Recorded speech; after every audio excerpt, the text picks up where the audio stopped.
my questions are real quick.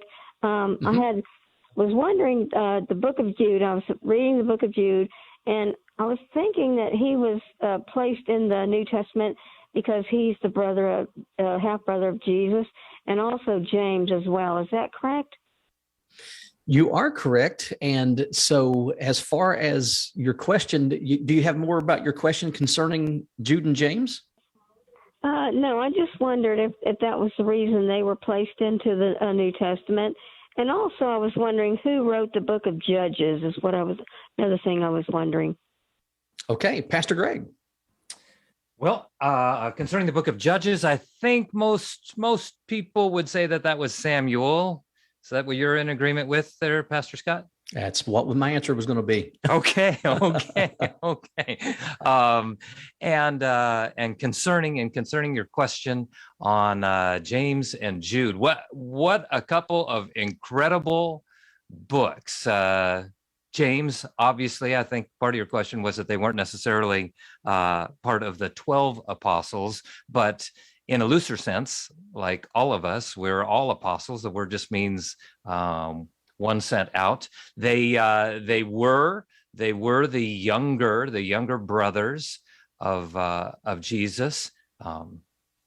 Same mom, of course, through Mary, and I think most theologians would agree that they're half brothers. And I don't think that they're just in there only because they're not getting extra street cred just because they're siblings of Jesus. These are men that got radically sold out after the resurrection. I mean, you remember Pastor Scott, they thought he was nuts, right? Hey, yeah, he's right. Crazy. Yeah, he's crazy. And then after the resurrection, everything changed, and they got sold out, martyred for their faith, and James, New Testament Proverbs. What a great, if you need a good straightening up in your life, where you're willing to allow the Lord just to point out some things that are probably in need of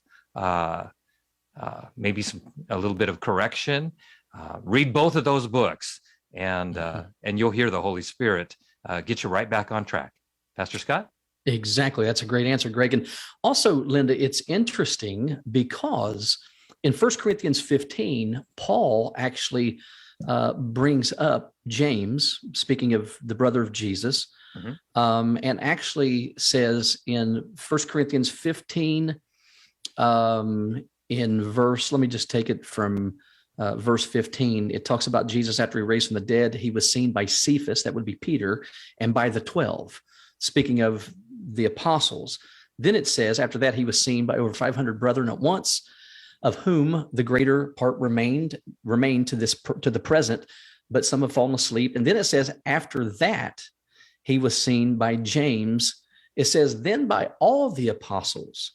And so that's interesting because even though James was not one of Jesus' disciples, neither was Jude, here it names James among the rest of the apostles. So by the time Paul comes on the scene, James is considered an apostle. Of course, we see that in Acts 15, that he, after Peter became an itinerant preacher, he left Jerusalem and went and started going to other places to preaching the gospel, that James became the leader of the church in Jerusalem. And we see that by the time we get to Acts 15. So we see he was considered as an apostle and as a church leader by the time we get to Acts 15. And so, how this all happened, we don't know. But we do see, Paul mentioning him, at least mentioning James as an apostle. So that tells us that this had already occurred by that time. The fact that James and Jude mentioned themselves as apostles, give us, that idea, that they were accepted as apostles. So, I don't know. Here's what, and Greg brought this up. What's interesting is in the Gospel of John, it tells us that that Jesus' brothers, his natural brothers, biological brothers, did not believe that he was the Messiah. But then, of course, we see that after the resurrection, as Greg said, all that changed. And so, hey, could it have been? We're not told. This is speculation, but could it have been after the resurrection of Jesus that Jesus, because he spent 40 days with his disciples, teaching them, appearing to them and reappearing to them and teaching them and such. So could it be possible that he had a little talk with the brothers, that he rejoiced with them in his resurrection? They believed in him, and then he maybe sent them out too, like he did the 12 in the upper room when he said, "As a Father sends me, so I send you."